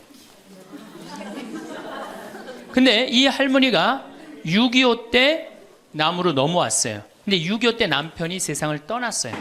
그리고 아들 둘을 서울대 고대 상경대학을 졸업을 시켰어요. 혼자서 이렇게 아들들을 둘 다 은행장을 하고 있고 얼마나 할머니가 출세를 했어요. 그런데 이 할머니하고 아들 출세한 건 전혀 상관없어요. 이 할머니가 77부터 방에 들어누웠어요. 그러니까 10년 동안 방에 들어놓으면 무슨 생각밖에 안 들어요. 외롭고 정말로 아침부터 밤중까지 가만히 들어놓여 있는데 무슨 삶의 낙이 있겠어요. 살 만큼 살았는데. 그러면 내가 이제 할머니 손을 꼭 붙잡고 뭐라고 그러냐면 할머니 걱정하지 마세요. 내가 성당 가서 어떻게 좀 해볼 테니까 걱정하지 마세요. 제가 그렇게 이제 할머니하고 공동체를 한 6개월 동안 했는데 6개월 만에 아들이 밤에 전화가 왔어요. 신부님 우리 어머니 돌아가실 것 같다는 거예요. 왜 그러냐 그러니까 화장실에서 넘어져갖고 갈비뼈 2대가 부러진 거예요. 근데 이 할머니가 87인데 몸이 말랐어요. 갈비뼈 2대 부러지면은 그 나이에 똑 부러졌다고 그러는데 거의 즉사예요. 80 넘어갖고 뼈 부러지면 뼈가 안 붙어서 죽는 경우가 되게 많거든요. 그래서 내가 이제 병자 가방을 들고 쫓아갔어요, 할머니한테. 그랬더니 할머니가 막 숨을 몰아 쉬더라고요. 그래도 제가 보좌 신부를 16,000명, 13,000명 이런 데 보좌 신부도 하고 본당 신부도 한 4,000명, 5,000명 해갖고 하도 병자 성사를 많이 해갖고 딱 보면 알아요. 3개월 갈 거다. 한 달 갈 거다. 그래서 내가 아들한테 그래요. 한 3개월 갈 것 같으니까 3개월 정도 준비하라. 그럼 3개월에 어김없이 딱 가는 거예요. 근데 그 할머니를 딱 보는데 그날을 못 넘기겠더라고요. 그래서 이제 할머니 손을 붙잡고 할머니 나하고 오늘 못 넘길 것 같으니까 나하고 총 고해성사 하자. 할머니 하느님이 열심히 믿었고 좀 아들들 훌륭하게 잘 키웠고 매일 그렇게 묵주기도 했으니까 내 생각에는 할머니 직천당이다. 오늘 돌아가시면 바로 오늘 하늘나라 올라가시는데 가면은 요셉 성인도 보고 베드로 성인도 보고 싶은 남편도 보고 성모님도 보고 예수님도 보고 내 안부도 전해줘라. 바로 가니까. 네. 할머니는 내 손을 꼭 붙잡고 뭐라 그러냐, 신부님 그동안 너무 고마웠다는 거예요. 올 때마다 사탕도 갖고 오고 선물도 갖고 오고 내 얘기도 들어주고 그래도 외롭지 않게 신부님 왔을 땐 행복했다는 거예요. 그래서 이제 내가 할머니 손을 잡고 할머니 장례미사 내가 잘 해줄 테니까 강론도 잘하고 걱정하지 말아라. 하여튼 직천당 가서 이제 안부도 전해주고 내가 강론 잘 해줄 테니까 걱정하지 말고 잘 가셔라. 할머니는 그동안 너무너무 고마웠다. 그러면서 이제 서로 손을 꼭 잡고 죽기로 이제 합의를 이제 봤어요. 이제.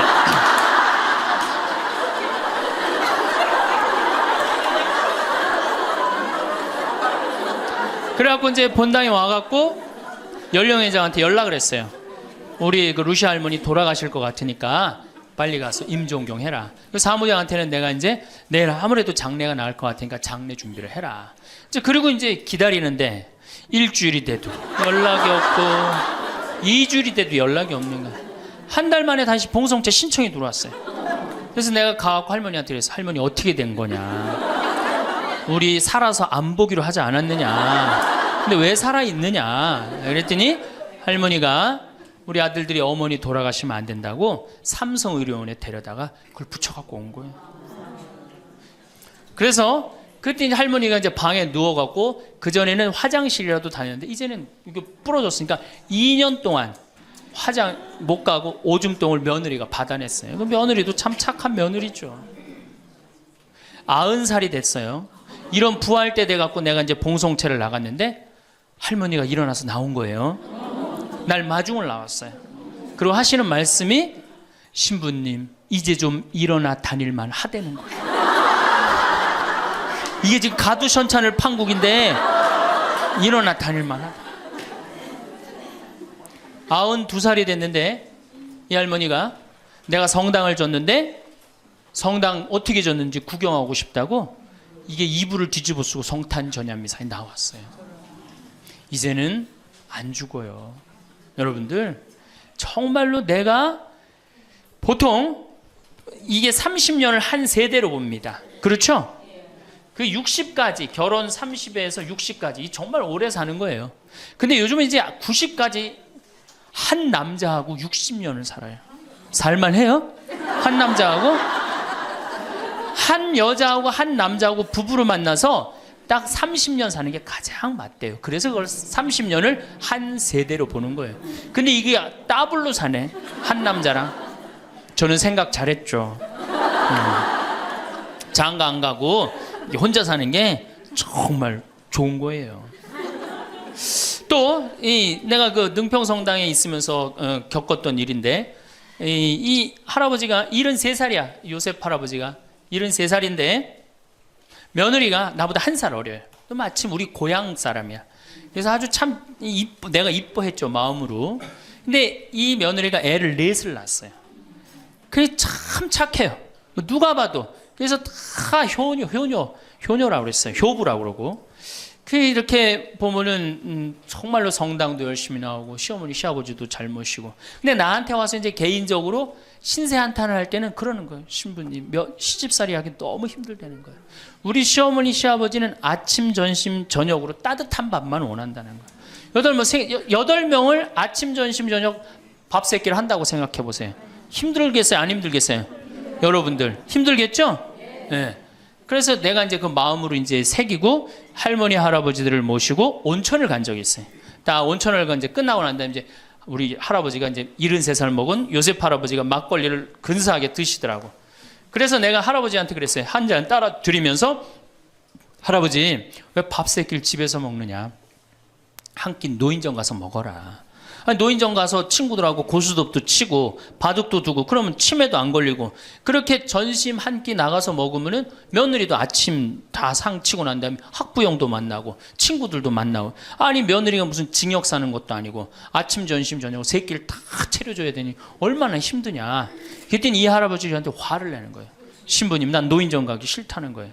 아니 왜 노인이 노인정 가기 싫으냐. 그랬더니 이 할아버지가 저한테 명언을 했어요. 무슨 명언을 했냐면 형들이 심부름을 시켜서 가기 싫다는 거예요.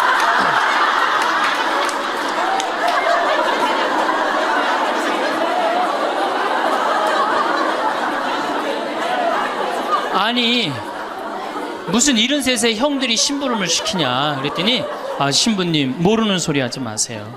자기가 딱 나타나면은 술 받아와라 라면 끓여라 그런다는 거예요. 그래서 노인정 가기 싫다는 거예요. 제가 그때 너무 충격을 받아갖고 벌써 5년 전 얘기예요. 수원에 있는 아버지한테 가서 물어봤어요. 아버지 노인정 가세요. 그때 아버님이 73이셨어요. 아버님 노인정 가세요 안 가세요? 그랬더니 안 간다고 화를 내시더라고요. 아니 왜 노인정 집에는 우리 어머니 아버지만 살고 자식들은 한 1km 반경에 떨어져서 살거든요. 왜 안 가시냐고 그랬더니 우리 아버님 하시는 말씀이 형들이 청소시켜서 가기 싫다.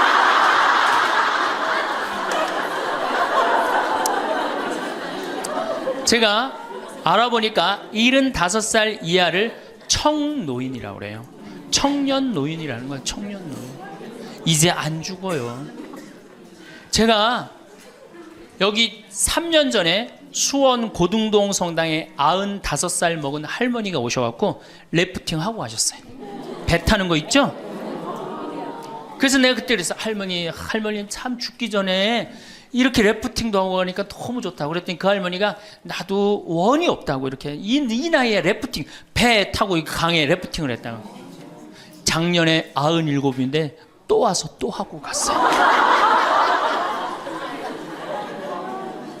그러니까 여러분들 100살 산다는 거 지금 막연한 얘기가 아니에요. 여러분들 100살 산다는 게 확실하게 여러분들은 앞으로 남은 인생이 50년 남아있어요. 이렇게 오래 살 줄 모르고 지금부터 이제 중요한 얘기예요. 지금부터 잘 들어요. 지금부터 이렇게 오래 살 줄 모르고 있는 돈 없는 돈 자식한테 다 물려줬어. 얼마를 물려주느냐. 이게 이제 큰일이에요. 자식 대학 하나 졸업시키는데 2억 5천 들어갑니다. 둘 졸업시키면 5억이에요. 부부가 은퇴해서 죽을 때까지 우리가 지금 필요한 현금이 5억이에요. 자식 둘 대학만 안 보내면 뭐예요? 딱 노후 대책 연금 딱 확보하는 거예요. 그런데 우리가 지금 자식들 정말로 보낼 애들을 대학에 보내느냐. 지금 여러분들 20대 실업자가 100만 명이 넘어요. 걔네들 다 대학 나온 애들이에요. 독일은요, 얘가 똑똑하고 안 똑똑하고 중학교 때 갈라버려요. 그래서 대학 나오는 사람 별로 없어요. 그리고 중학교 때 머리 나쁜 놈은 어떻게 해? 기술 배워갖고 기술을 배워갖고 월급 별 차이 없어요. 근데 우리는 돌머리든 돌머리가 아니든 다 대학을 가잖아요. 그러니 이름으로 대학은 나왔고 기름칠하는 일을 하기 싫고 취직을 안 하는 거죠. 이걸 한량이라고 그럽니다. 한량. 그러니까 공장에는 일할 사람이 없고 실업자는 흘러넘치고 그래서 공장에 일할 사람을 채우기 위해서 캄보디아, 베트남에서 사람들이 오고 이게 우리나라가 망조로 가는 길 아닙니까? 여러분들 대학 공부할 애들이 사실은 몇 명이나 돼요. 그러니까 내가 깡통이야. 깡통인지 안 깡통인지 여기 지금 젊은 엄마들 꽤 왔는데 딱 보면 알아요, 몰라요? 알죠? 내가 정말로 1등을 하는 애인지 꼴등을 하는 애인지 금방 드러나잖아요. 여러분들이 포기를 못해서 그렇지. 이 깡통한테 있는 돈 없는 돈 다 쏟아붓어. 그래갖고 이 깡통이 천재가 되면 모르는데 겨우 원사만 넣으면 되는 대학을 나왔단 말이야. 그래갖고 취직을 못해. 그래갖고 놀고 있어. 근데 중요한 건 내 주머니가 이 깡통한테 쏟아 넣느냐고 내 주머니가 뭐가 됐어? 깡통이 됐어. 이 집 뭐 하는 집안이에요? 깡통 차는 집안 되는 거예요. 생각 잘 하셔야 됩니다. 태양은 두 번 아름다워요. 뜰 때 아름답고 질 때 아름다워요. 근데 태양은 제가 뜨는 태양을 아주 구름 한 점 없는 뜨는 태양을 보면 뜰 땐 후딱 떠버려요. 이상하게. 근데 질 때 보면은 참 하염 없이 쳐요. 우리 인생하고 똑같아요. 우리도 태어날 때 귀한 대접을 받고 죽을 때 귀한 대접을 받아야 돼. 근데 태어날 때는 후딱 뜨는데 이게 죽을 땐 60부터 죽지도 않으면서 하염없이 진단 말이에요. 그러니 여러분들 이렇게 돈도 안 모아놓고 죽지도 않고 이 문제 심각하지 않아요? 황창현 신부님의 행복 특강이 어떠셨나요? 유튜브로 황창현 신부님의 강연을 한 번이라도 접하신 경험이 있으신 분들은 황창현 신부님의 매력에 빠져나오지 못하실 텐데요. 살짝 어설픈 듯 하면서도 그 순수함에 정감이 가고 재미나고 꼭 필요한 말씀을 해주신다는 생각에 하루에도 몇 개씩을 매일 듣는 분도 많으실 거라 생각합니다. 황창현 신부님께서는 주로 노년의 행복에 대해서 말씀을 하시는데 하나같이 귀에 꽂히는 말입니다. 아, 나도 나이 들어가고 있구나 하는 묘한 기분도 들지요. 어렸을 적엔 노년에 대해 얘기하면 남 얘기 듣듯 했는데 이젠 멀지 않았구나. 나도 나이 들면 그래야겠구나 하며 완전 내 얘기처럼 듣고 있게 됩니다. 신부님 강연의 댓글을 보면 무신론자도 많고 불자도 많습니다. 그 이유가 무엇인지 이제서야 알 것 같습니다. 앞으로 갈수록 노노 갈등이 많아진다고 합니다. 병에 걸린 70 노인이 정정한 93세 부친 때문에 괴로운 시대라는 것입니다. 그런데 나이든 부모는 뭐가 필요하다, 뭐가 먹고 싶다, 요구가 아주 많다고 하지요. 자식들에게 너무 희생하지 말고 효도를 강요하지 말고 내 노후는 내가 지켜야 합니다. 앞으로 효도는 없다고 합니다. 사랑이 있을 뿐이지요. 죽을 때까지 기브 앤 테이크하라. 참 좋은 말 같습니다. 부모는 늙어서도 자식에게 줄 수 있어야 합니다. 하지만 한꺼번에 많이 주지 말고 조금씩 주어야 합니다. 내가 줬을 때 돌아오는 자식에게 주어야 합니다. 돌아오지 않는 자식은 싹수가 노란 것입니다. 부모와 자식 간도 죽을 때까지 기브 앤 테이크인 것입니다. 젊은이들이 사라진 곳에 70대 노인이 막내가 되었다는 이야기가 저는 참 기억에 남습니다. 여러분은 어떠셨나요? 여러분은 70대의 노인정에 가는 것을 어떻게 생각하시나요? 70대는 노인일까요? 이 영상을 보시면서 어떤 깨달음을 얻으셨는지 댓글로 여러분의 소중한 의견을 공유해 주세요. 다양한 사람들과 허심탄회하게 이야기 나누면서 의미를 한 번 더 되새기신다면 가슴에 더욱 남을 것입니다. 이상으로 책틀맨이었습니다. 지혜를 쌓는 당신의 오늘이 아름답습니다. 더 좋은 영상으로 찾아뵙겠습니다.